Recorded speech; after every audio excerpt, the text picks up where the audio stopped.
What is going on, everybody? This is LC Muscles here, and I'm back in with a brand new Game Pick'em Season 6, Episode 4. So, guys, we are going to have ourselves a great show tonight. This is going to be a big week 4, and oh boy, there are lots of things that have been happening over the course of a few weeks, but we'll see what happened. We'll see what happens this week. So, unfortunately, Alexander the Great will not be here, but I will be talking about his picks. And with that being said, introduce yourselves, gentlemen, and welcome back to my guy on the right. I think your mic's muted. Tim, your mic's muted. Hear me now? Yep. There you go. All right. Well, as I was saying, it's Tiny Tim, your favorite Cowboys fan, back with my boys once again for a very interesting week 4. Very interesting because there is one game that could change the schedule, and there is one head coach who I think has finally seen the light. I'll talk about that later. Very nice. What is going on, everybody? Still Maiden back in the house this evening.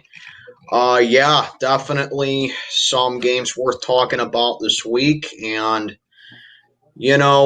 unfortunately, the game that we were talking about, or the game that Tim was talking about that could change the schedule, it unfortunately involves my team. But the NFL is doing everything in their power to make sure that we don't end up like the Dolphins and Bucks did back in 2017. So it's just going to be a little inconvenient, but as long as we get this matchup in, I think we're good to go. But yeah, that being said, I'm not going to complain about the record I had last week because there were a lot of coin flip games. I ended up going 10-6. I ain't going to complain about that, man. I did not. It was a tough week, but I won't complain about 10 wins. Glad to be back here. Thank God, because this week it looks like it's going to be a lot easier, even though this coming Thursday we could have one of the greatest matchups of all time. Two teams that are on the rise. Oh, I'm just kidding. I'm sorry. This is the Broncos and the Jets. Oh, my God. This game is going to be awful. God. Oh, my God. So the Broncos are favored by 3 points. Good Lord. I'm surprised it's not more, but let's just face it, both teams are absolutely trash right now. And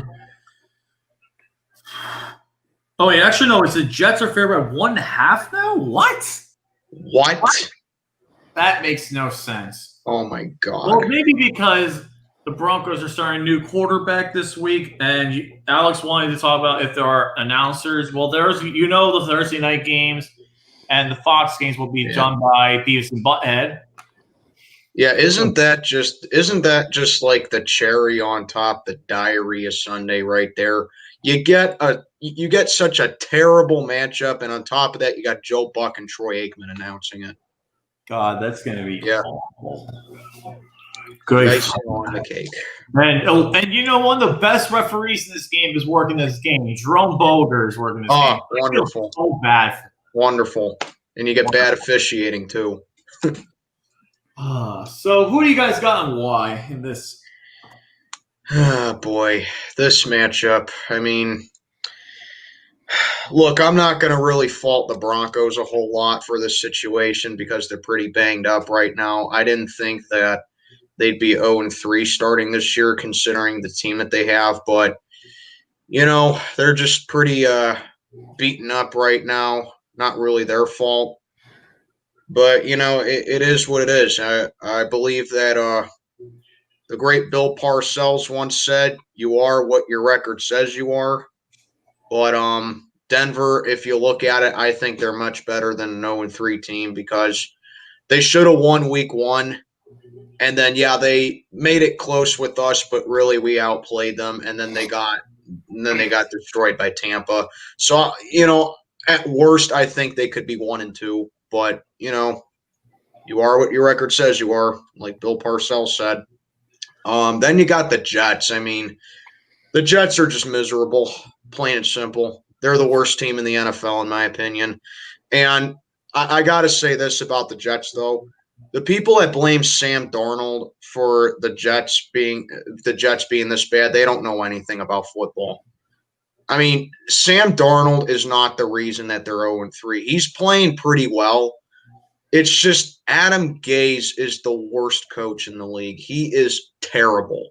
Sam Darnold needs to get out of New York, and he needs to play for a much better environment. I mean, look at what happened with Ryan Tannehill when he was with the Dolphins. He looked like a bust, and he's revived his career with the Titans. So, yeah, it's really unfair to put the blame on Sam Darnold because it's not his fault. But, yeah, this is a very lousy matchup. Originally, I had Denver, but gonna make this my coin flip. I was heavily debating on if I should change my pick, and I think now is a good time to do it. So this is going to be my coin flip. Heads, I'll stick with the Broncos, and then the state of Georgia will be tails, or will be the Jets. All right, let's go. Well, I'll stay with my original pick and go with the Broncos. Very nice. Very low-scoring game. Not a whole lot of points being put on the board.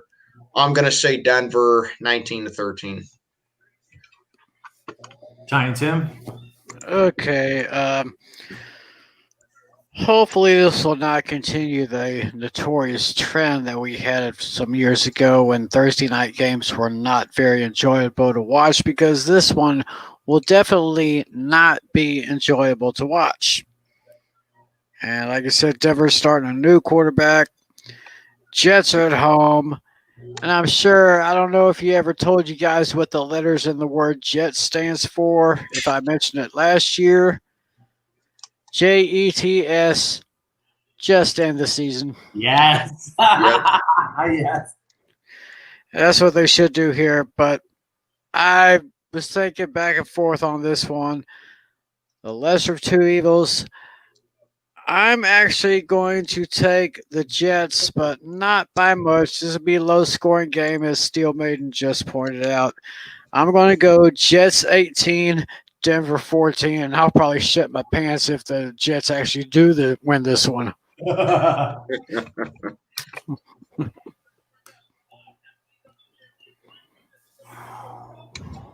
I get into my pick, Alex did actually pick the Jets, 24-17. I don't know how, because the Jets have the worst set of skill position players in the league. They still have Frank Gore, who somehow is still playing the league. The ageless wonder. Yeah, he's a fossil, but he's still there. It's incredible. And the Broncos, I think, with the new quarterback starting, is Brett Rypien.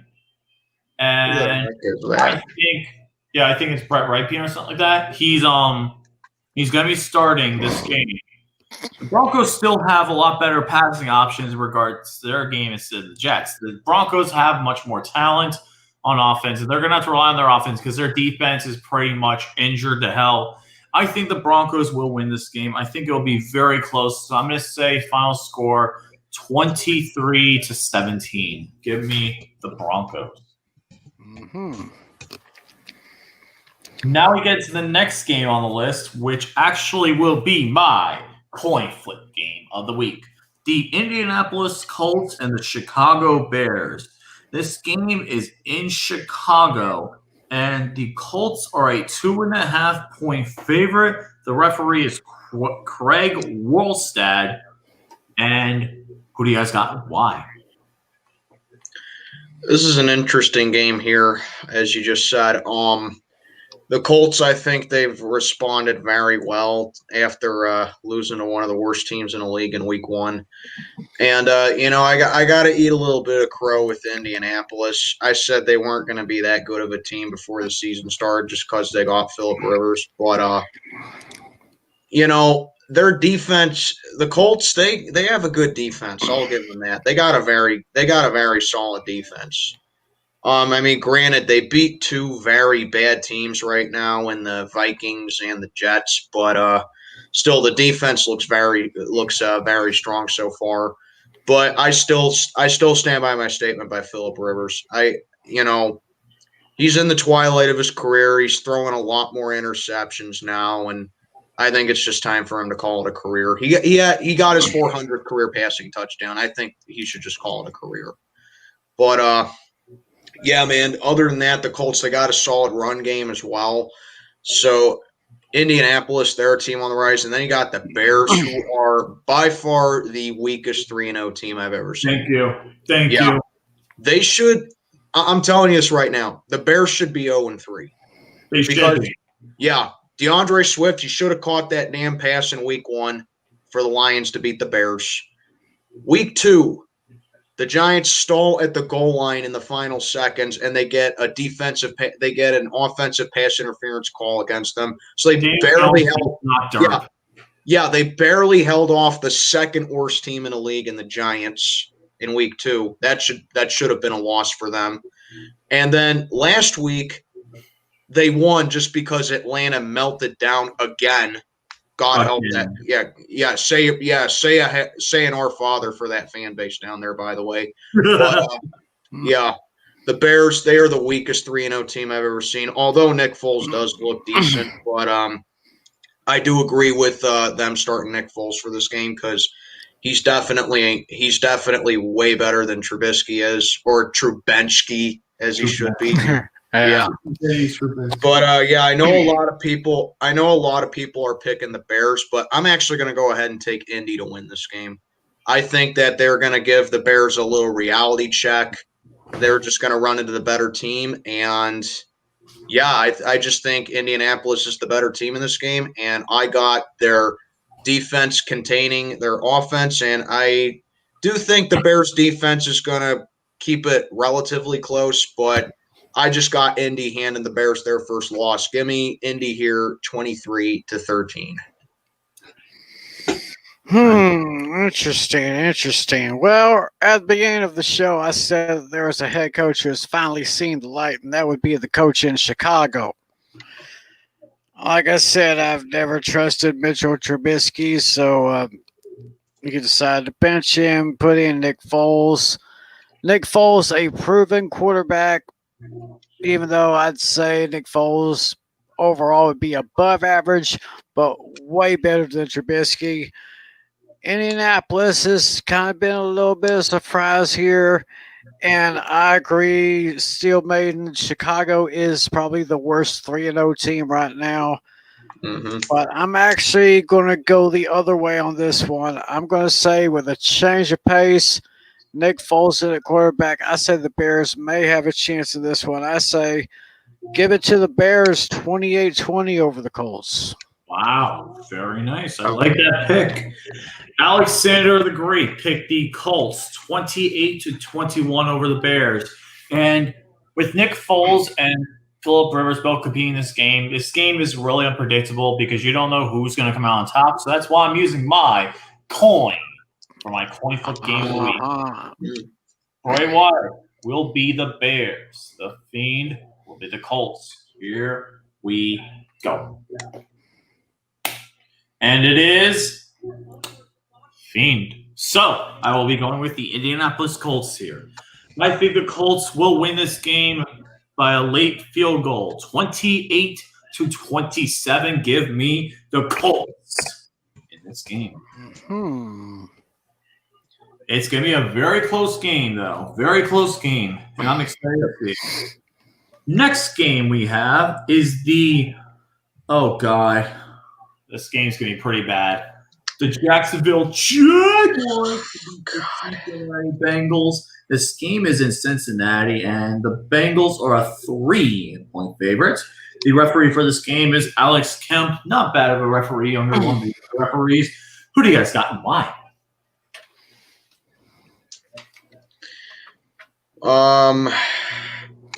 Yeah, the Jaguars are bad. They're very bad. Oh, God. I mean, I thought I could give them a little bit of confidence going up against the Dolphins last week on primetime. They failed, needless to say. Gardner Minshew sucks. He's just not starter quality, in my opinion. He is at best a career journeyman backup, and he got torched by Fitzception all night. So, yeah, Jacksonville, to quote Dennis Green, they are who we thought they were. You know? Yeah. But we're not going to let them off the hook this time. Yeah, definitely. They got the Bengals. I mean, they just tied with the Eagles. The Bengals, they always had that problem of not being able to close out a game. I will say this about the Bengals, though. Joe Burrow looks nice. He's had a couple of good starts so far. But my God, that offensive line is going to get him killed one day. If they don't beef up that O-line, he's literally going to be the next Andrew Luck. I mean, he got sacked 8 times. 8 times. That's more than half the times he got sacked on the season. He's already been sacked 14 times. But, yeah, man, I just think Cincinnati has a bit more talent than Jacksonville does. They got a few good young receivers they can build around. Joe Mixon has kind of been a non-factor so far. Their defense is kind of meh at this point. But if generally when I'm unsure of who to pick, I go home team. So that's what I'm going to do. I'm actually going to go ahead and say the Bengals get this one for once. I think Joe Burrow gets his first win of his career, and Jacksonville just continues their slide. So, yeah, give me the Bengals to finally close this one out by a final of 25-21. I'll actually go next on this one. Alex has the Jaguars and Bengals game being Bengals 33, Jacksonville 27. But for me on this hand, we said this when we were talking earlier. There are 2 teams we're never picking again, and that's the Jaguars and the Falcons. Yep. Jaguars, I knew who they were. They looked great. They overplayed the Colts and the Titans. They looked good against them, but it was all a Genjutsu. If you watch Shields On, you'll have that reference. Yeah. Because, my God, the Jaguars are absolutely abysmal. Their offense is abysmal. They have some players, but good God, this team is just dreadful, especially on defense. The Jaguars are not going to last against Cincinnati this game. I have the Bengals winning this game. Final score, 31-21. Give me the Bengals. Oh, God. I'll go ahead and make a unanimous decision. I got the Bengals winning this one 24-17. Jaguars, I have no words. I mean, they are we thought they were. Yep. Let them off the hook. Rest in peace, Dennis Green. Rest in peace, man. Yeah. Let's go to the next game we have, shall we? And that is the Arizona Cardinals and the Carolina Panthers. This game is in Carolina. Arizona is a 3-point favorite, and the referee is Ron Torbert. One of the better referees in the game, one of the more experienced referees. Who do you guys got and why? Well, I don't know how the Cardinals managed to lose to a team that hadn't won a game in almost a full calendar year. Because the last time the Lions won a game prior to last week was back in October of last year. If you can wrap your mind around that, that's they tied last year. Yeah, that's pretty wild. But I'm not giving up on the Cardinals yet. I still think they're a pretty solid team. I just think that they're going to go through a little bit of growing pains a little bit. I still think that Kyler Murray's playing really well. I just don't think he's going to get MVP, but he is playing like one. I just don't think he's going to get one. I just don't think he's going to get it. That's a bit of a stretch right there. And then speaking of how the hell did that happen? How the hell did the Panthers go into LA and beat the Chargers? The Chargers made a ton of mistakes without Christian McCaffrey too, no less. Yeah, that's unbelievable. I did not expect that. Mike Davis came out and looked strong against the Chargers. Yeah.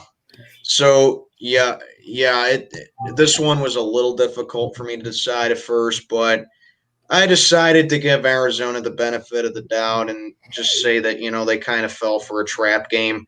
I don't see that being the case again. I think the Cardinals rebound and they beat the Panthers in Charlotte, even though they got to travel from coast to coast because they're going from Glendale out to North Carolina. So, I mean, like I always say, typically in that situation, I tend to give the advantage to the home team. But I just think Arizona is better than the Panthers. So give me Arizona to win in a close one, 28-21. Tiny Tim. I agree with everything Steel Maiden has said. Not really trusting our old buddy Teddy Bridge over troubled water. And Arizona is Arizona has their moments a little bit, but I still see some potential with Kyler Murray. I still see some potential there. I got the Cardinals going into Carolina, and I got them winning this one by a score of 28-21. Alexander the Great has the Cardinals 35, Panthers 23. Mm-hmm. This game is going to be very hard to watch. Like the Cardinals last week were exposed for the fake team they were. I just don't think that they're as good as everyone says they are. I think this team has a long way to go before they're ready for the playoffs. I don't think they're ready this year, but they'll be competitive and they have some good talent. They just need to build off it and they need to get a little bit more consistent. The Panthers, though, had no chance, no real reason why they won, except they didn't play turnover football. They didn't get a turnover. They just played smart. The same strategy is not going to work on the Cardinals. So the Cardinals' offense is going to be way too much of the Panthers. Give me the Cardinals in this game. I'm going to say 38-17. This game won't be close, unfortunately. Right. Now we got Tiny Tim's game. It is the Cleveland Browns against the Dallas Cowboys. This game is in Dallas. The Dallas Cowboys are 4.5-point favorites, and Clay Martin will be the referee for this game. Who do you guys got and why?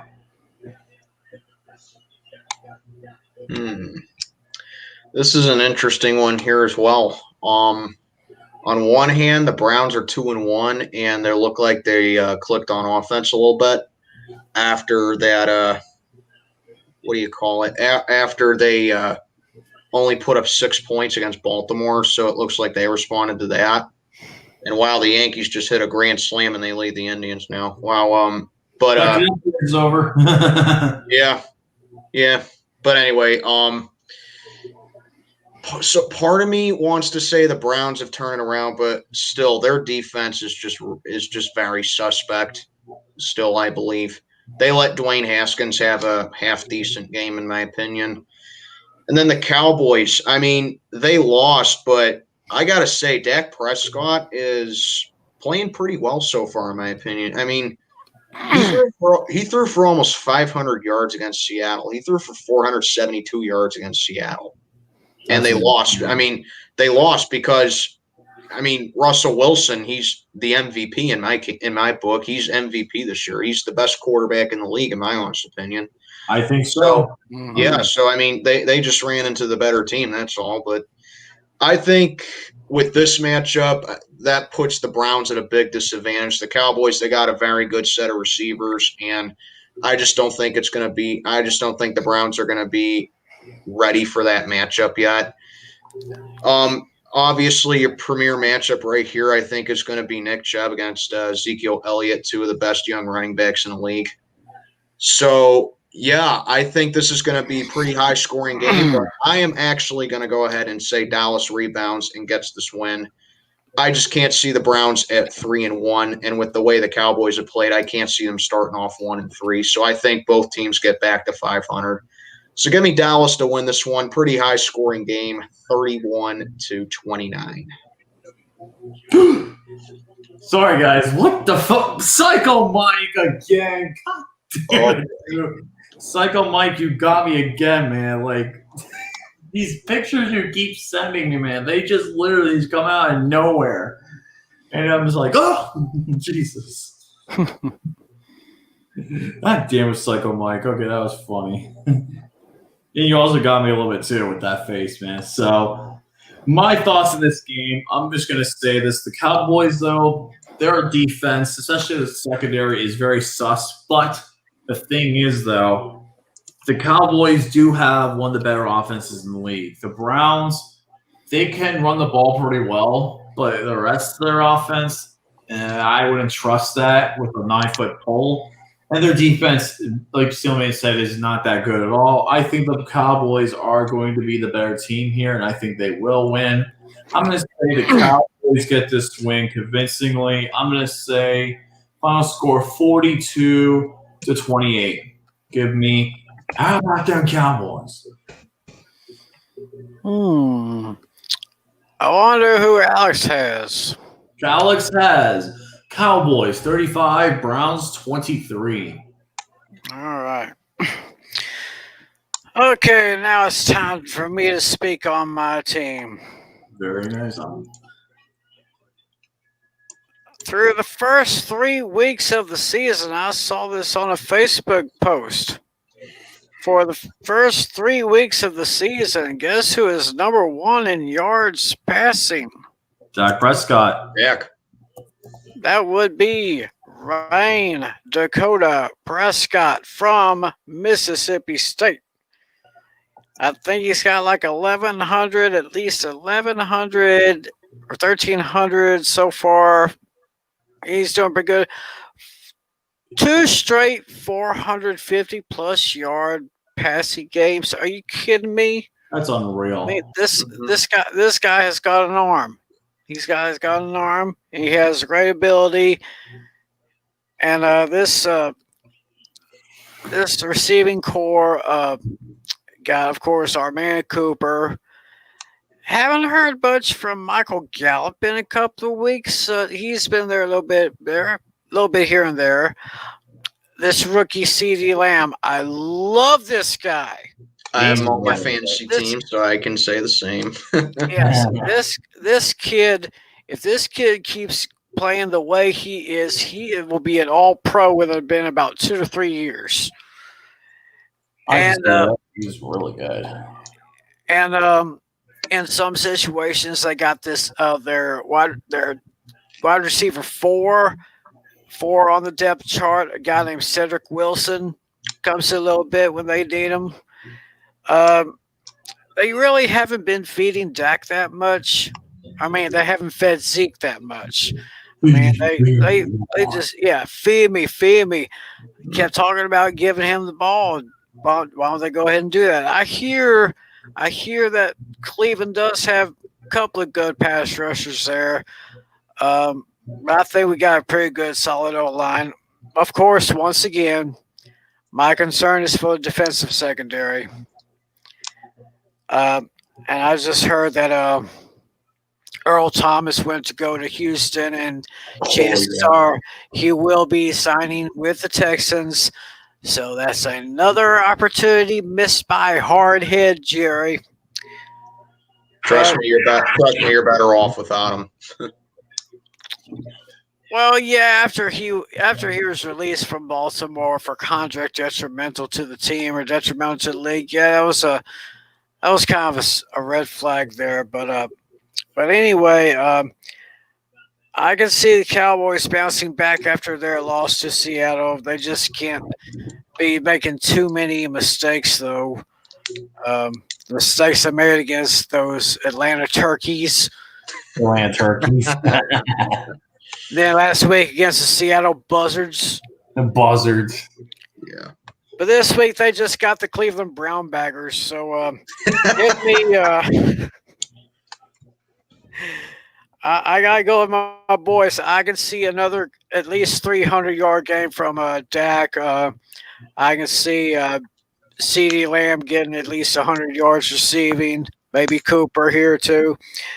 I'm taking my boys. I got them winning 31-18. How about them Cowboys? Very nice. I like that pick a lot, man. You know what I just noticed about the Cowboys? I think this year they're going to be the only team in NFL history that plays all bird name teams in the NFL. Because they play. That's right. That's right. Obviously they play the Eagles twice a year. They play the NFC West this year, so they play the Seahawks and Cardinals. They played Atlanta, and then they play the AFC North this year, so they play Baltimore. So That's right. Yeah. Yeah, we're done.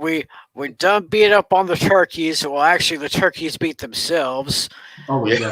The buzzards did get us. It's going to be real tough against those crows over in Baltimore. Oh yeah. Then we got those canaries in Arizona. That's right.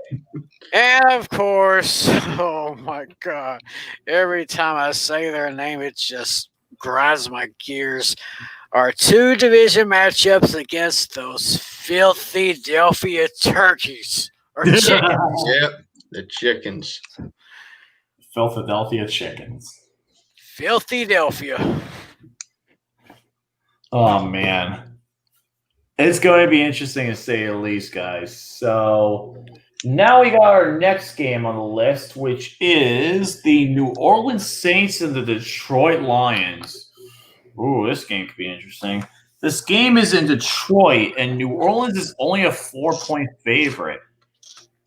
And the referee for this game as well is Sean Smith, the referee we had last week. I'll let you guys go second and third, but I'm actually going to give my picks first in this game because I got to say this right now. The Saints are the most overrated team in the league.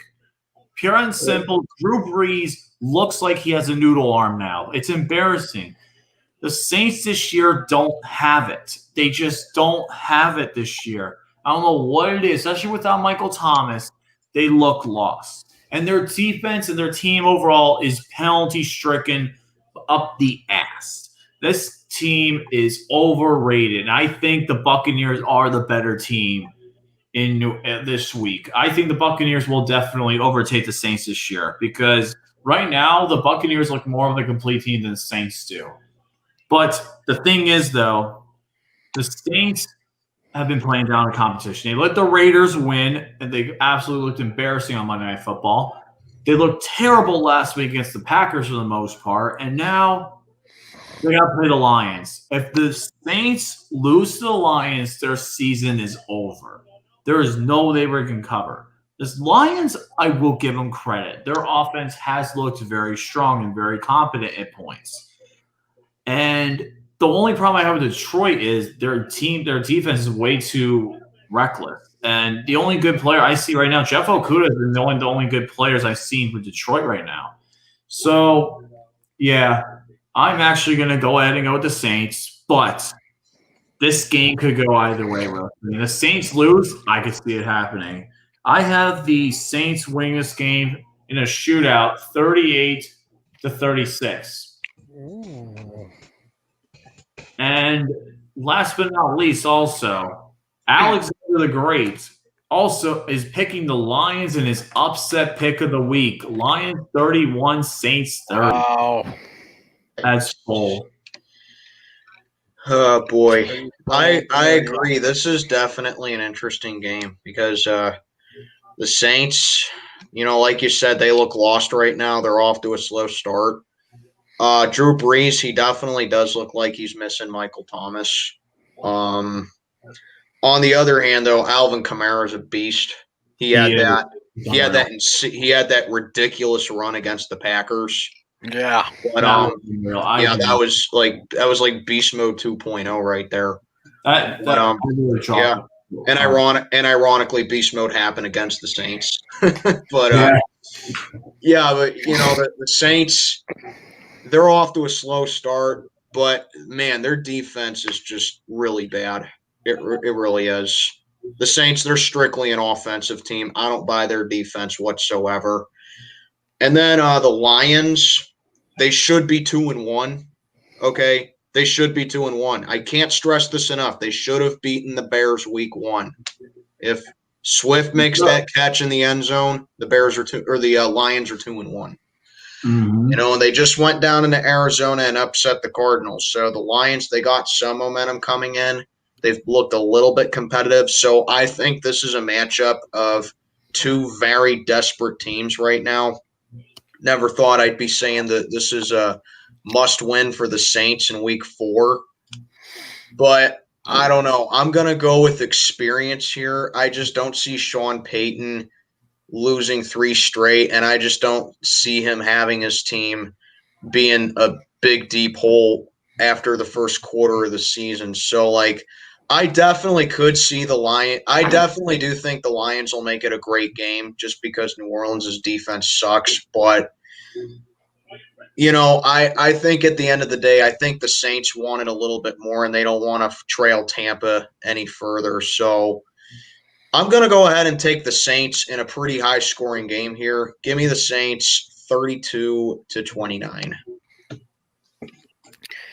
Yeah, I got the Saints winning this one too. Yeah, Drew Brees, he doesn't seem like he's playing like himself. I think he just needs to find a way to get back in the groove. I mean, yeah, Michael Thomas is hurt, but there's other people he can throw to, and Kamara, yeah, he's a beast mode 2.0.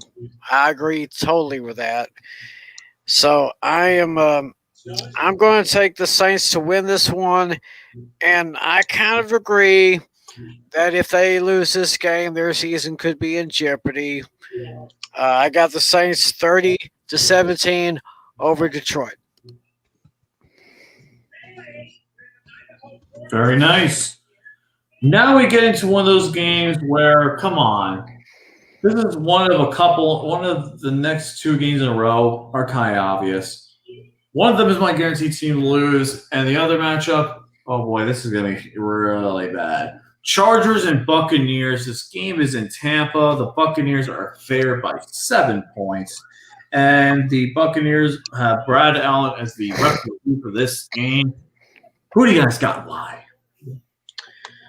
Well, if the Chargers couldn't beat a very weak Panthers team, there is no way that they're going to beat the Buccaneers, who are playing pretty well right now.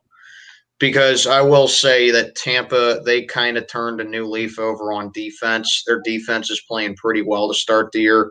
Still not sold with their secondary, that being said, but their front 7 is looking legit so far. And then, obviously Brady's working well with the weapons that he has so far. I mean, I think he just had a bad start to the season in Week 1. So looks like he's gelling well with the receivers he has down in Tampa. The Chargers, they are just not a good team in my opinion. And if their defense couldn't stop that Panthers offense, I don't see them stopping Brady in this one. So give me Tampa to win this one. Not in blowout fashion, but I got them winning by double digits. So give me the Bucs 27-13. I am taking the Bucs in this one too, although I think I can see the Chargers make it a little bit closer than that, but not too much. Don't really have much to say about this one, except I got the Bucs winning this one 27-20. Before I get my pick, Alex has the Buccaneers over the Chargers 28-21. I don't think that's score because I'm going to make it unanimous here. The Buccaneers are just a much better team right now, and the Buccaneers, they're playing like a more complete team than NFC South, especially because the South is this NFC South is supposed to be one of the toughest divisions of football. It's looking really weak this year. Buccaneers are going to be the 1-3-1 team after this week. Give me the Buccaneers to win this game. Actually, no, yeah, they'll be the 3 team while the Saints are 2-2. But still, Buccaneers win this game. Final score 38-20. Give me the Buccaneers. Next up on the list, oh God, it's my first of many 3 teams guaranteed team to lose, and that is the Baltimore Ravens versus the Washington football team. The Ravens are favored by 13 points, and the Adrian Hill is the referee for this game. Come on. Do we really discuss this? I don't think so. No, just give a score. That's it. I mean, there's really not much to talk about here. I mean, this is like This is almost like if Ohio State went up against one of the high school teams down in here. This is going to be worse than the St. Valentine's Day massacre. Ooh. This is going to be terrible. In fact, this is going to be so terrible. I got the Ravens winning this one 44-3.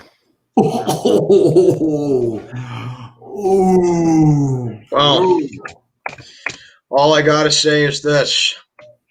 Tuberculosis birds, enjoy your free win. I mean, they got embarrassed by Kansas City on Monday night, and I absolutely loved it, every minute of it. But Same. let's be honest. Washington, they are an absolute dumpster fire, and they are just going to get completely obliterated by the Ravens. Don't have it being quite as bad, but I still got it being pretty bad. 43-10, Baltimore. Still pretty bad. Yeah, still an ass whooping, but not as bad as yours. 52-8. This is going to be a massacre, and the Ravens, just like Steelman said, enjoy a free win. You got embarrassed by the Chiefs, and you're still not going to have the same success last year, but come on. I'll give you guys this win. Ravens red zone, come on. I'll tell you, the Ravens are going to win this week. It's not going to be a contest. Moving on to the next game. Yeah. Now we got the matchup of two teams that were beginning of the season had high hopes, but now they're down the bottom. Houston Texans and Minnesota Vikings. This game is in Houston. Houston is a 3.5-point favorite, and the referee for this game will be Brad Rogers. Who do you guys got and why? You know, I'll actually give Houston the benefit of the doubt here. They're 0-3, but come on, they had to play possibly the three best teams in the AFC. They had to go into Kansas City and face the defending champions in week 1. Then they had to stay home and play one of the best offenses in the league in Baltimore in week 2. And then they had to go up to Pittsburgh to play us last week, and we have the best rush defense in the league and the number 3 defense overall so far. Yep. Plus Big Ben, who's looking to win comeback player of the year. So the Texans, they're 0-3, but it's just a very unfortunate start for them. I still think that they're a decent team. They're just not, they're just not what they were in years past. And yes, DeAndre Hopkins has a lot to do with it, but still, Deshaun Watson, he's a good quarterback. Okay, he's a very good quarterback. But they got to do something about that O-line because they allowed Watson to get sacked 5 times by us last week.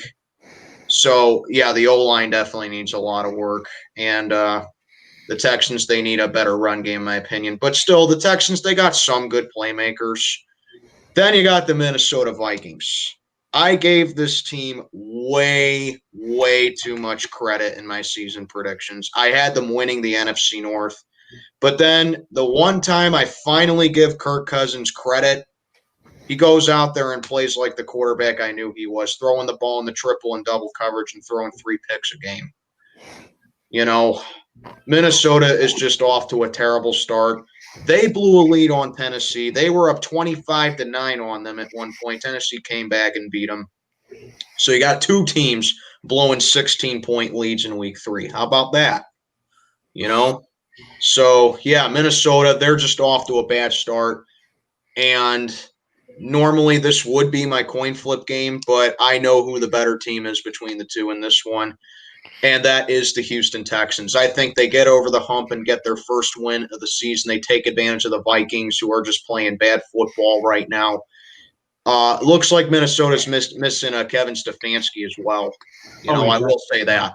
So, yeah, I think Houston gets over the hump and they get their first dub, 29-26. Yeah, I pretty much have to agree with everything Steel Bait said right there. Yeah, I kind of gave Minnesota too much credit. I thought they'd be like a maybe at least a wild card team out of the NFC, but way they've been playing lately, I don't think I can see that happening now. I'm just speaking realistically. And Houston, this looks like this could be a good comeback game for them. So I'm going to take Houston at home over the Vikings. I got them winning 24-20.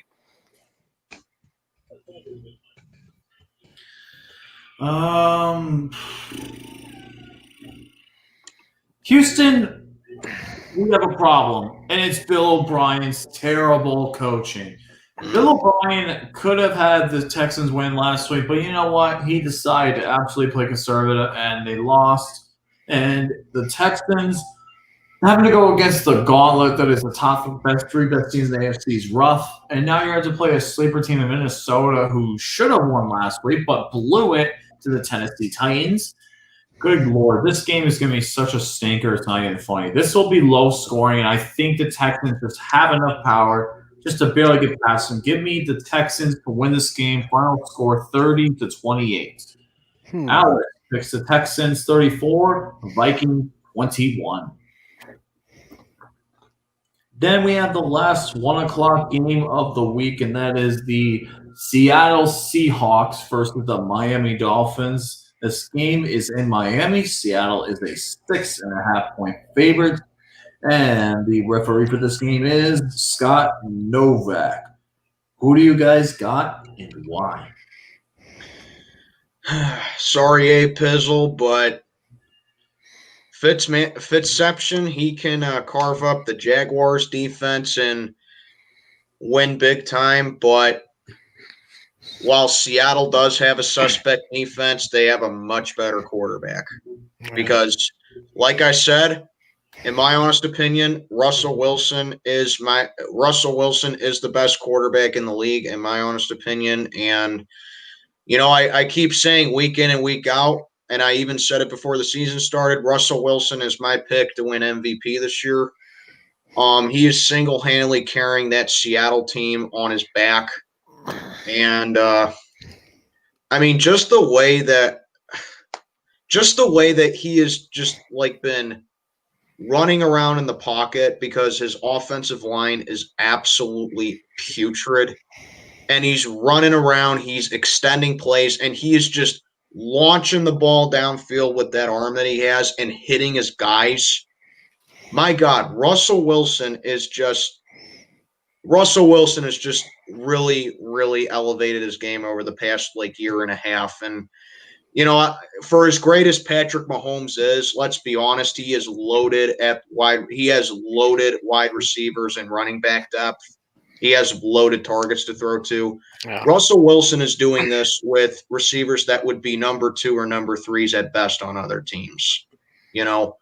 So, yeah, I mean, that's why I say Russell Wilson's my pick to win MVP this year. And plus, Russell Wilson actually just set an NFL record. Through 3 weeks, he has 14 touchdown passes. That's the most touchdown passes any quarterback has ever done through the first 3 weeks of the season.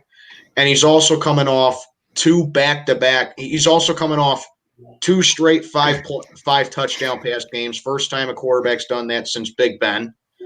In 2014, he threw 6 against the Colts and Ravens in back-to-back weeks.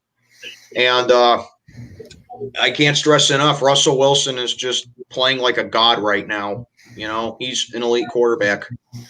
But like I said, Seattle's defense is very suspect, and I think the Dolphins are going to put points on the board, but they're going to just run to a much better quarterback here.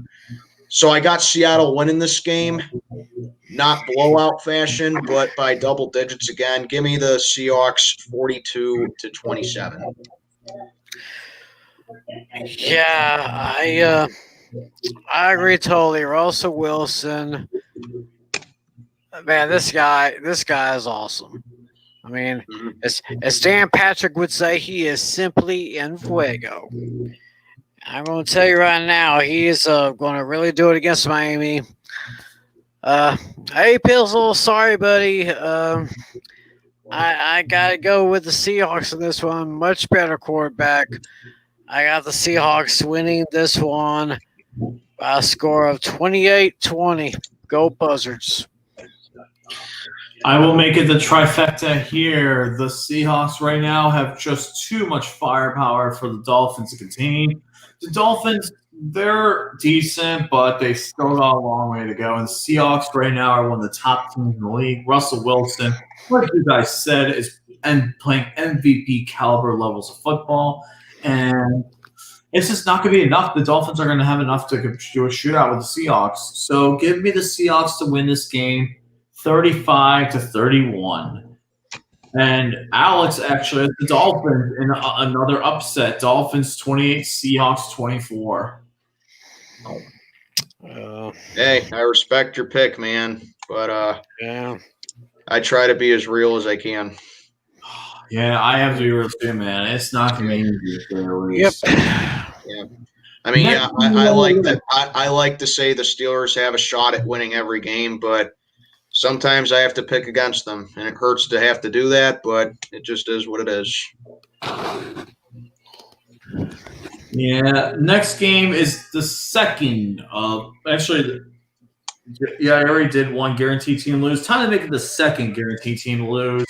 This is the New York Giants against the Los Angeles Rams. This game is in Los Angeles, and the Rams are 12.5-point favorites. I'm going to be flat out and honest and say the Giants are the worst team in football. They're so incompetent, and the Rams, they're going to walk all over the Giants. Final score 56-0. This thing's going to Wow. I don't see this game as really as bad as I'm saying. Baltimore will beat Washington 44-3. But I'm making this my lock of the week. I'm locking the Rams over the Giants 31-10. LA. I don't think I need to say anymore. Yeah. Well, I think, in my opinion, the Giants are the second worst team in the league. But the worst team in the league definitely comes from the state of New Jersey, and that goes to the Jets. Yeah. But the Giants, they are not far behind. They are just horrible. Right. Plain and simple. Daniel Jones, you can always count on him to have a multi-turnover game. Their defense can't stop a nosebleed. And they are missing Saquon Barkley very bad. He's out for the rest of the year with a torn ACL. I don't think I'm not going to criticize Joe Judge just yet because he's in his first season as head coach. But to me, it all starts with ownership for the Giants. Their ownership has been very bad over the past 7-8 years now, however long it's been. And then the Rams, I think they're the team that I'm eating the biggest crow with right now because I had them at 4 wins before the season started because I thought cap hell would get to them. But they're already halfway to my prediction. It's only week 3. The Rams, they are looking almost like they were a couple of years ago when they made the Super Bowl. Their offense is still pretty good. Defense needs a little bit more slabs of concrete, and I think it's solid. But, yeah, the Rams are by far the better team in this one. And I agree. This is my lock of the week as well. Rams all over 52-7. Ooh, Yeah. doggy. Yeah. And plus, and if that is the final score, get this. The last time these two teams played was 2017. The Rams put 51 on the Giants. So, yeah, back-to-back meetings are dropping 50-plus on them. How about that?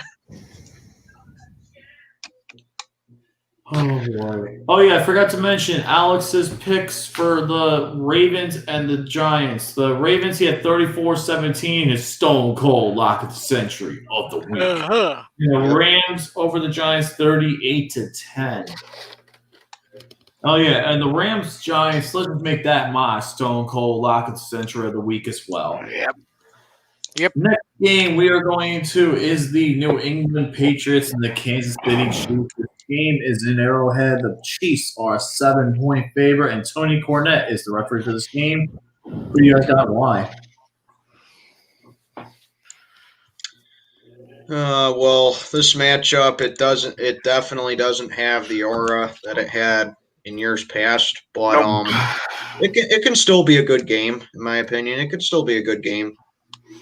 But I will say this: the Patriots, they don't look like a very good road team anymore. They used to be one of the best road teams in the league, but they just have not played well on the road recently.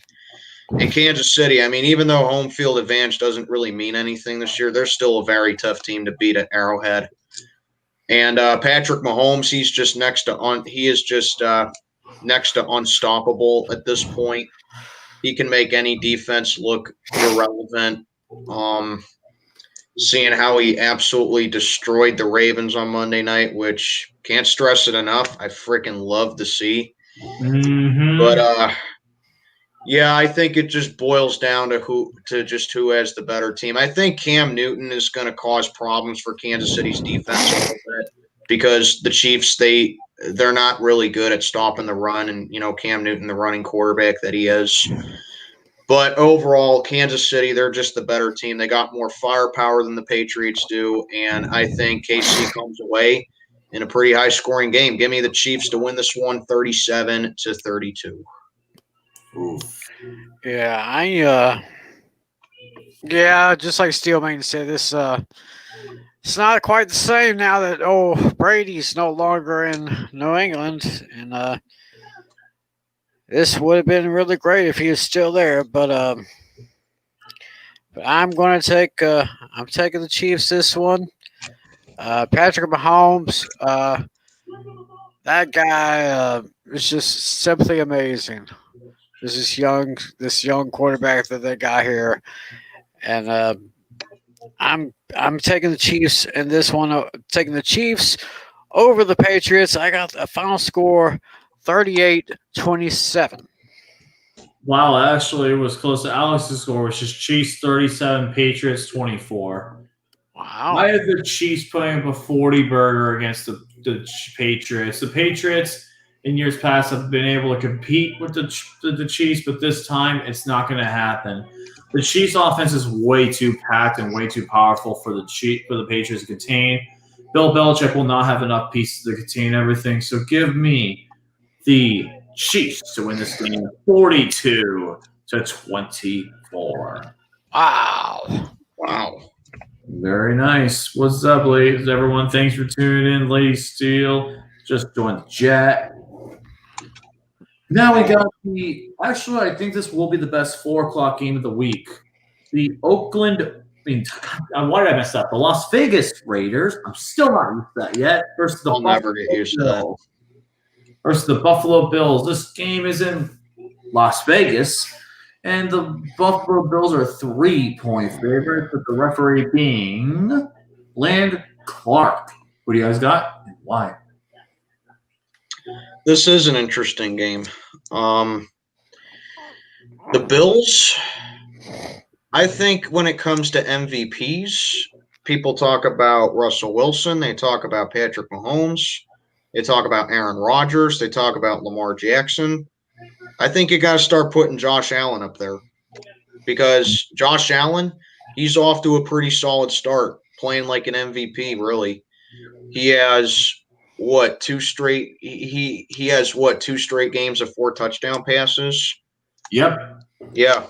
Josh Allen's playing really well. He's really evolving.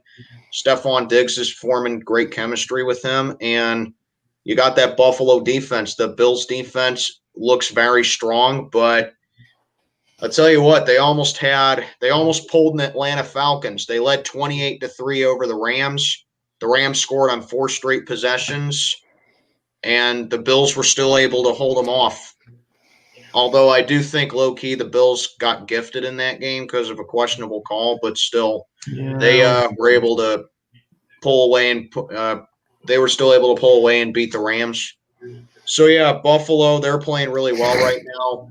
Vegas is playing better than I thought they would, but I don't know. I just don't buy the Raiders against good teams. I never really did. I always thought that they always kind of folded when it came to playing good teams. Derek Carr's just not a winner, in my opinion. I never thought he was. But, yeah, typically, like I always say, You got an East Coast team going out west, Buffalo out to Vegas. That's basically across the country right there. Typically, I give the advantage to the home team in that case, but I'm actually going to go ahead and take Buffalo to win this one because I think the Bills are for real. They're just the better team over Vegas at this point. So give me Buffalo to win 31-19. I do got the Raiders putting up some points because I do buy Josh Jacobs. Josh Jacobs is a nice player. He is great. But I just think Buffalo's the better team. This is another game where the Raiders are going to be missing Khalil Mack because in order to stop mobile quarterbacks, you have to have a pass rush. So, yeah, give me Buffalo here 31-19. I definitely have to say this will be probably one of the most interesting matchups this whole week. Got a great team in Buffalo and Las Vegas. They're okay. Derek Carr is. I can't really give Derek Carr much as far as his abilities or anything. I'd say he's about an average quarterback. But I'd say Josh Allen is right up there above average. And I'd say, but this is going to be very matchup. It's going to be very close. I give this a close game, but I see the Bills circling the wagons over the town of Los Angeles and beating those Raiders by a score of 31-28. I also have the Buffalo Bills winning this game. The Raiders will keep it close, but in the end, the Buffalo Bills are just the better team right now.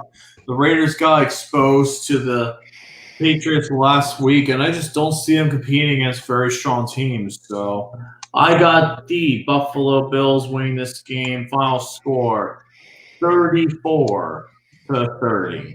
Give me the Bills.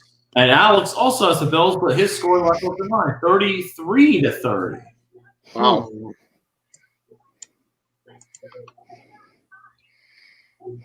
Now we got the Sunday night football game. Check your local listings. The Philadelphia Chickens versus the San Francisco 49ers. This game is in San Fran, and the 49ers are favored by 7 points. The referee for this game will be Bill Vinovich. Who do you guys got? Well, the Eagles, they are looking really, really bad right now. I don't know how the hell you tie with the damn Bengals, but Doug Peterson, I don't know what the issue with Doug Peterson is. Isn't he supposed to be one of the most aggressive coaches in the league? Yep. So if that's the case, what are you doing punting the ball in overtime for? I mean, I get a 64-yard field goal is probably not going to happen. But didn't Jake Elliott hit a 61-yarder against the Giants a couple of years ago? He did. Yeah. So I don't get it. Go for the field goal. You're in overtime. You're playing to win the game, as Herm Edwards once said. You play to win the game. Hello. Yeah. That was just I don't know what I don't know what goes on through his head, Doug Peterson. The Eagles, they're just off to a terrible start. Carson Wentz is looking horrible so far. Another 2-interception plus day for him. Their O-line is just getting abused so far, and their defensively, they don't look a whole lot better. Then you got the 49ers. They're pretty banged up as well, but still, when you go out there, I mean, looking at that final score, 36-9 over the Giants, you would have thought the 49ers were healthy in that game. But no, they killed the Giants with their backups. So I don't really know if that was just the Giants just being that bad or if the 49ers are a well-coached team even when their starters are hurt. I don't know, but I think this game is going to decide it. Nick Mullins, I will say he does look nice for the 49ers. I think the 49ers are pretty good when it comes to quarterbacks because even if Jimmy G goes down, they got a nice backup in Nick Mullins, it looks like. So I really don't think quarterback should be an issue for the 49ers moving forward. But yeah, San Francisco, they are just the better team right here. And with a healthy team, I would say the 49ers win by a lot more. But I still say San Fran gets this dub and they still win by 10 points. Give me the 49ers 24-14. I'm going to say this before Tiny Tim gets in his pick. You know what goes on in Doug Peterson's head nowadays? You remember the monkey from Toy Story 3 with the cymbals? Yeah. That's what Doug Peterson. That's what's going on in Doug Peterson's head in clutch situations ever since Super Bowl 52. And the 49ers right now are just a much better team. They're winning without their starters, and the Eagles, they're fucked. They couldn't beat the Bengals, and they're probably not going to win another game for a while.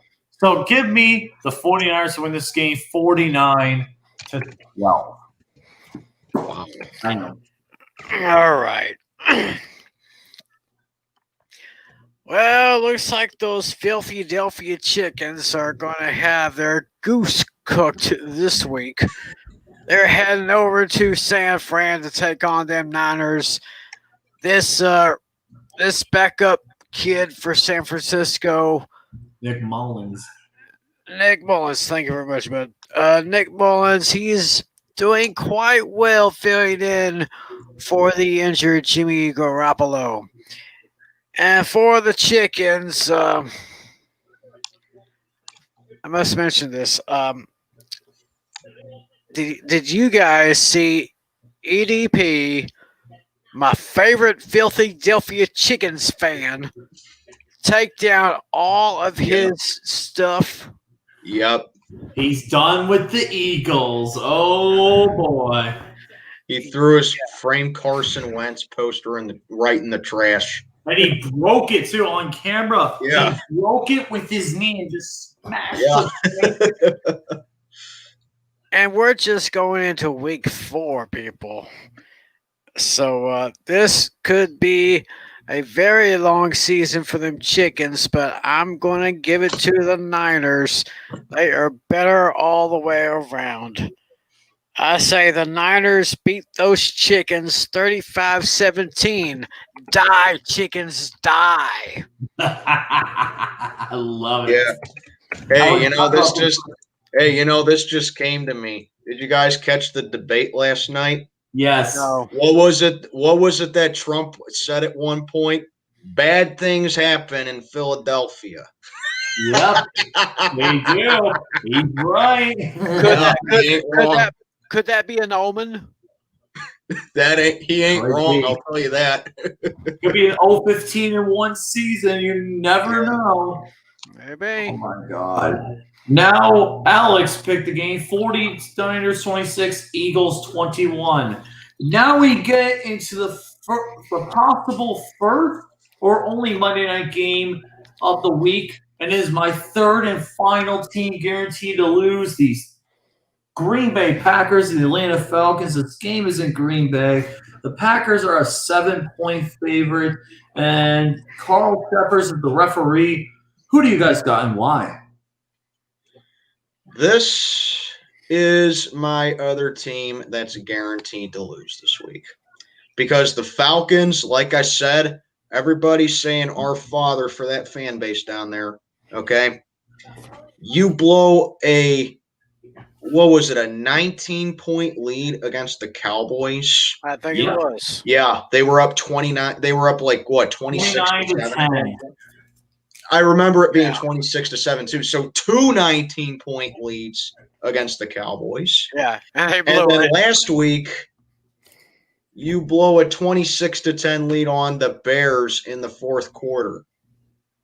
Oh my God. Dan Quinn should have been fired last year. Realistically speaking, he should have been fired after Super Bowl 51. But the Falcons, they are literally the definition of insanity, doing the same thing over and over again, expecting different results. When you have a lead like that by double digits, you run the ball. You drain the clock. Yeah. You're still passing it up 2 scores. He's learned nothing from Super Bowl 51. Congratulations. No.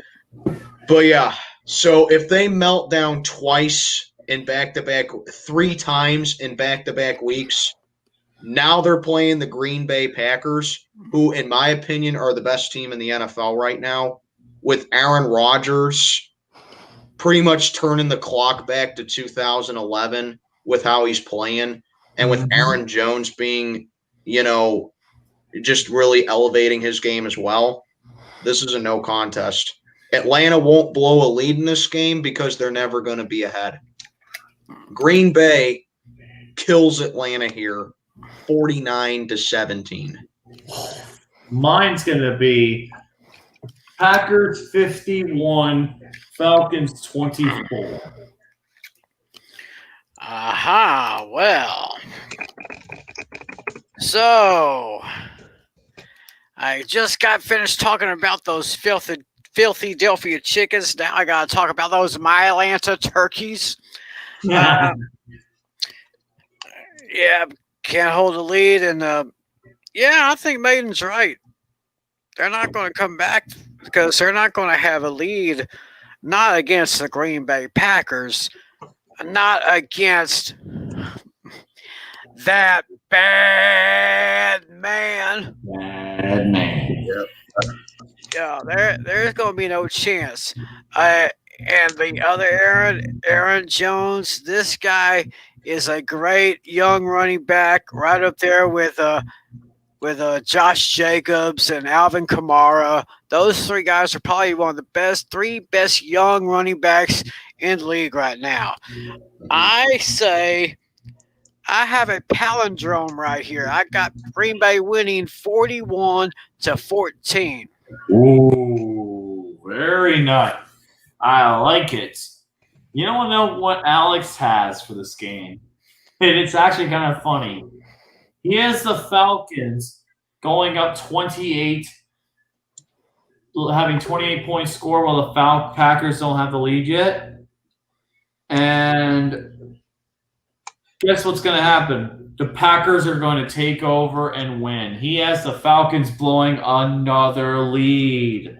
Third week. I will shit my pants if that happens. But it will be funny, man. Final score for Alex, though, is 34-28. Which was the final of Super Bowl 51. That's right. Hey. Now we get into the last game of the week, which probably will be the second Monday Night Football game or the first Tuesday Night Football game. First Tuesday night game since 1946 from the Boston Yankees and the New York Giants. So there hasn't been a Tuesday game yet, but one of those 2 days will be one of those 2 days, and it will be the Pittsburgh Steelers and the Tennessee Titans are getting stalemated. And this game will be in Tennessee. The referee will be Sean Hockley, and the Pittsburgh Steelers are favored by 2 points. Who do you guys got and why? Well, let me talk about this one first. I want to hear you guys talk about the Steelers. I mean, we got 2 pretty good teams here. Big Ben, he's still Big Ben. Derrick Henry, he's still Derrick Henry. But actually, looking at everything here, I'm going to give the edge to the Steelers. It's going to be very close, though. So I'm taking the Steelers by 3. Steelers 28, Titans 25. Very nice. I like that. Now, just to find out if and when they're going to play. That's right. Alex actually has the Titans upsetting the Steelers 27-24. Oh. Well, I'll go first because I'll say Steel Maine for last this time. Okay. The Steelers are going in this game pretty much knowing that they're going to play the Titans. They just don't know what day. And they're practicing every day. The Tennessee Titans, however, cannot practice because now 5 of their players have gotten – 4 of their players have gotten COVID and 5 of their staff members have gotten COVID. So they cannot practice or go to the facilities. So they're already going to be in for a huge deficit already. And one of the players that was tested for COVID-19 was their long snapper, who you guys know long snappers, how important they are. You can't get field goals right. If you get the long snap just once, wrong snap, and it's going to haunt your team forever. Especially with Steven Gostkowski starting off very rough in the kicking game this year. And the thing is, though, this game is going to be determined by which team plays better. The Steelers, our defense has to be able to stop Derrick Henry. Pure and simple. We have the number one rush defense right now, and we have to be able to stop Derrick Henry. We've stopped Saquon. We stopped David Johnson. We stopped Melvin Gordon for the most part. We got to stop Derrick Henry. And we got to force the Titans to pass.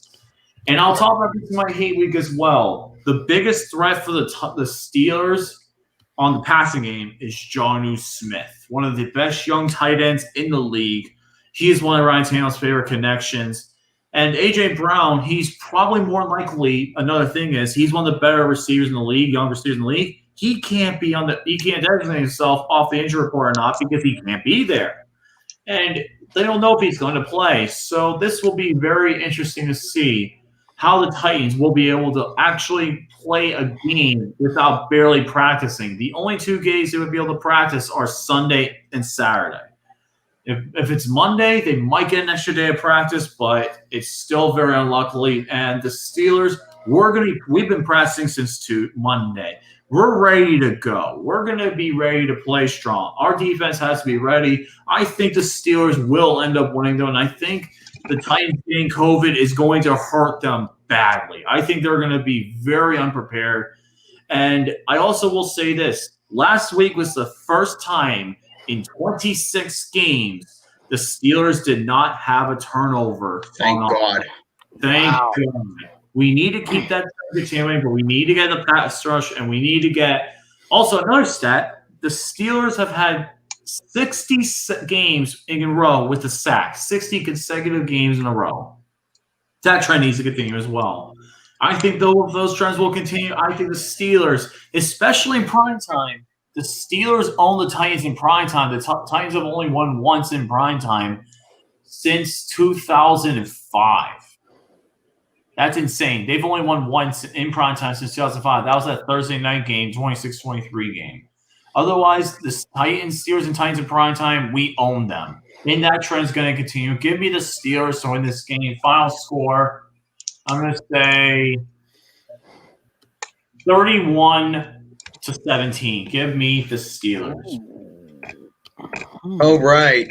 Well, this is definitely going to be a testament of seeing how our season is going to go right here. Because it is so great that we got these 3 wins. They weren't necessarily dominant. I mean, I think the Giants one was dominant. Denver, to a fault, was dominant. But I got to say this, even though we beat Houston, you can't play one half of football and then play flat in the other. You got to play a full 60 minutes. Granted, Houston, they're a better team than I give them credit for, but I'll tell you this, if our defense steps up like it did in the second half against the Texans, there's not a doubt in my mind that we can shut down Derrick Henry because we, as Lucas said, we have the best rush defense in the league. Pass rush definitely needs to be a factor in this game because you got to make life hell for Ryan Tannehill. I will say this about, and also the pass defense needs to step up here because our pass defense has looked pretty flat so far. I will say that it's better than some teams, but yeah, it's not like, I'm not saying it's horrible. The redeeming quality of it is that we're able to generate turnovers, but still, it looks a little flat at times. So, got to lock down their receivers, got to lock down their targets here. Plain and simple. Penetrate that offensive line because the Titans have a very good O-line. That's going to be your main matchup here. our front seven against Tennessee's O-line. That's going to be a very good matchup right here. I don't expect us to get to Tannehill 5-7 times, like we did 2 weeks in a row. I think we'll get to him maybe twice, maybe I think we'll get to him maybe twice, 3 I can see 4 times, but it's going to be difficult because, Tennessee, they got a very good O-line. However, I will say this about us, given that we have the advantage, seeing that Tennessee's not going to have a whole lot of time to practice. People want to talk crap about our 3-0 record, saying, oh, you beat, the teams that you beat are a combined 0-9. The Titans are 3-0, and they haven't beaten competition much better either because the teams they beat have a combined record of 1-8. Yep, the only one was Jacksonville, who got lucky. They barely squeaked by Denver week 1. They should have lost that game. They barely got by Jacksonville week 2. And then they had to come back down 16 points against Minnesota last week. Okay? They still won when their kicker missed 4 kicks against the Broncos. Okay? You can get away with that against Denver, but against a team like us, against a defense like us, you ain't getting away with that. Okay? So something else here, Big Ben, he always has had good games against the Titans. I will say that Big Ben has had some of his best performances come against Tennessee. Like I remember in 2011, he tossed 5 touchdown passes on him. And then the last time we met was 2017 on Thursday night. He torched them for 4 touchdown passes. And then I think early on in his I think it was his second year in 2005 on opening day, he torched them pretty well. So, yeah, Big Ben, he is the killer of Titans, But, yeah, this is going to be a very good game, all things considered. I kind of have this game, having shades of opening day of 2009 when we were the defending champions. And then our first game in 2009, we hosted the Titans in week 1 on Thursday night. I think it's going to be a very physical game, very defensive-orientated game. And Chris Collinsworth, he said something in that game that I distinctly remember. Even though I can't stand Collinsworth, he's absolutely right on this call that he said in that 2009 game between the Steelers and Titans. The most physical team is going to win this game. Mm-hmm. That's what he said. And I agree with that 100% because the Titans and Steelers, they have very similar defenses. The Titans, their specialty is generating turnovers. So we can't, the Titans, they lead the league in turnovers. So, it's great that we snapped our, turning the ball over on offense streak last week. That's a game we desperately needed to have it end against because the Titans, they cause a lot of turnovers. The Titans, they're another hard-hitting team, but I say we are more physical than Tennessee. Right. We've led the league in sacks the past 3 years, and so far we lead the league in sacks again. We know how to stop the run, so we got to lock down Derrick Henry, as I said. Got to get past that O-line. Tennessee, they got a good pass rush as well, so you better believe that they're going to you better believe that our offensive line has to do their best so Big Ben doesn't get killed in the backfield, because, the Titans, they got a good pass rush. So, like I said, the most physical team comes out on top of this one, and I think we are the more physical team. Not by much, but I think we're going to outmuscle the Titans here at their own game. I got this being low scoring, very defensive orientated. Give me my boys to take this one 17-14. Wow. Yep. Low scoring game. Very interesting. I like that. That's it for our pick'ems, but I have something special for you guys. With this Titans Steelers game yet to be announced on Monday or Tuesday, they don't know what's going to happen. The 2 TTC members, they're not uploaded a hate week yet because we usually do hate week analysis. But this week, though, I will have something a little bit better.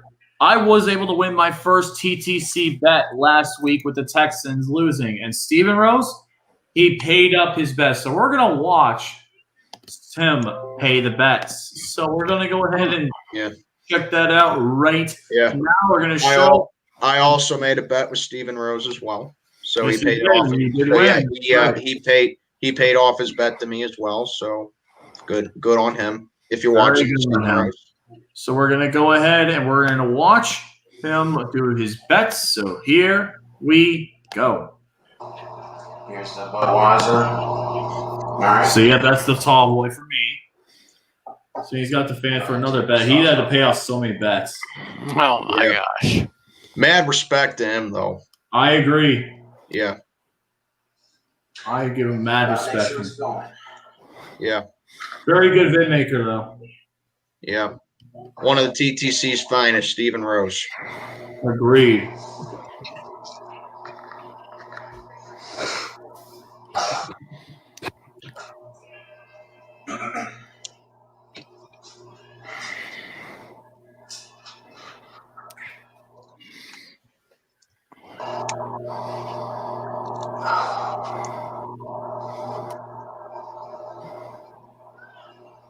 I'm so nervous. I don't know why. Am I just saying?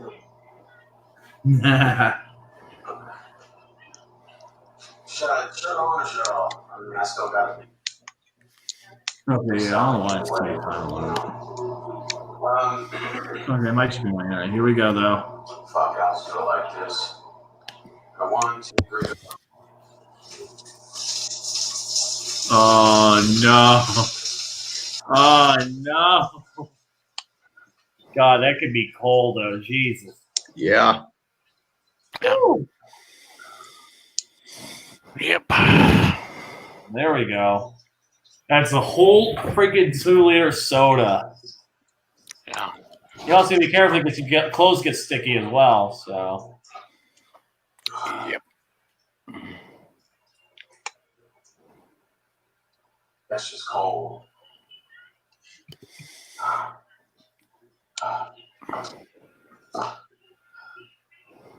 All right, let's go. All right. Well, anyway, guys, I'm going to go ahead and sign off for the night.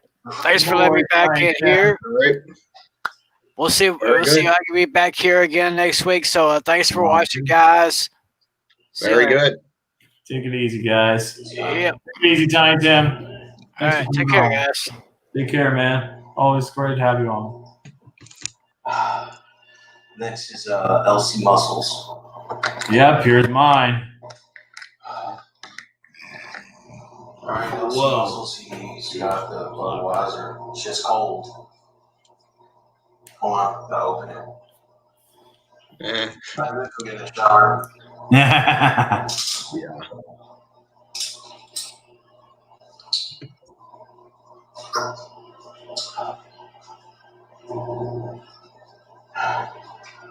Okay, bro. Let me make sure it's filming. The last thing I need to do is have it recording and it's not working. Okay, let's go.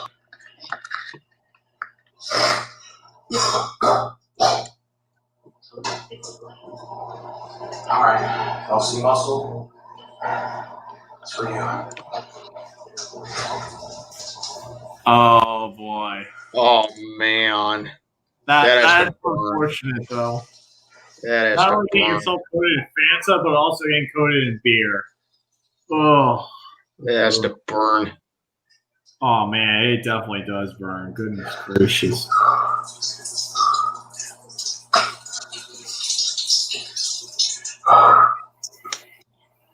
Head freeze. One net. Not much fizz in there.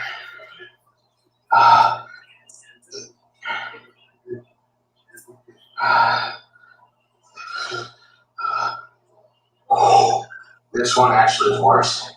It really gave me head freeze. Oh man. This shot right well needed. It's 3 of you guys. Done. I got the egg bet with Lee and still made it. That's 2, and then 2 5-stars. So there's only like one messy bet that's left. That's 25 eggs. That'll be done tomorrow or Thursday. All right, let me see if I can find the egg bed. LC. Yeah, it's like at 23. Oh, here we go. Best paid. All 7 bets are That's right. Here you go. Here's the egg bet. So my bet. Pause it for a minute. So my bet was the loser has to crack as many eggs over their head, depending on the score difference. So, so we won 28-21. So he had to do 7 eggs. And I don't know what Leedy's bet was, but apparently he had to do 11 more eggs. So, oof. Yeah, I'm not sure. I'm not sure either. So. Okay. So I'm gonna go ahead, see if it's still filming. 1 second. Okay. Kind of would have been a fitting bet for me to lose because I eat eggs every day. No, love eggs so much I decided to wear it. Same here. I love eggs too, man. Eggs are great. Yeah. Nice quick breakfast. Mm-hmm. Here we go. There's 2, 3, 4, 5, 6, 7. So there's my 7 right there. 8. Oh, shit, my bad. That was kind of hard. Sorry. 9. All right, I'll do 10. 10. All right, man. Stephen Rose, man, great job, man. You were a great vid maker. It was a great hate week last week. Titan Anderson and Titan Upload. I'll be looking forward to seeing your guys' hate weeks when they come out and when we'll officially get a date because we don't know when the date is yet, but we'll be looking forward to that. I'll let you know, Johnson. We'll let you know. We'll take it. Just name the bet down in one of my comment sections, and I'll give you an answer, dude. All right, that works. Yeah, same here. Do that same bet for Johnster, and then we'll know. Because next week is Philadelphia Chickens week, so we'll see what happens. Oh yeah, Battle of PA next week. a game that I should have been going to, but COVID had other plans. But I actually won't be streaming that game still because me and my cousin from Jersey, who's a big Eagle fan, him and I arranged something else for that. So what we're going to do is that we're going to meet out in Pittsburgh, and he's going to bring a couple of his buddies with him that are also Eagle fans, and I'm going to be with my cousins that are all Steeler fans. So we're just going to have a watch party there. So, it's going to be good. That does sound awesome. I don't know what I'm going to be doing yet. The only time I won't be around, more than likely, is probably going to be Steelers-Jaguars because I'm probably still going to go to that game. That's the game I want to go to. Yeah. Steelers-Jaguars. Yeah. And then obviously I'm not doing Thanksgiving night either because I'll be with my family. So so no worries on that. But with that being said, guys, that's going to conclude week number 4 for Pain the Game Pick'ems. Thank you all for tuning in tonight. Let us know in the comments below what your week 4 picks are and what your picks are for this week, along with who you think is going to be a guaranteed team to lose, coin flip, upset. Let us know in the comments. With that being said, Steel Maiden, thanks for tuning in. As always, great to be on here, man. Let's go Steelers. Let's get the 4-0 whenever our game comes into place. Let's get the 4-0, baby. First time since 79. Let's do it. Hell yeah, let's do it, boys. Let's do this. First time since 4-0. Let's get to 4-0. Let's beat the Titans. See you guys later. Stay awesome. Let's go Steelers. Peace.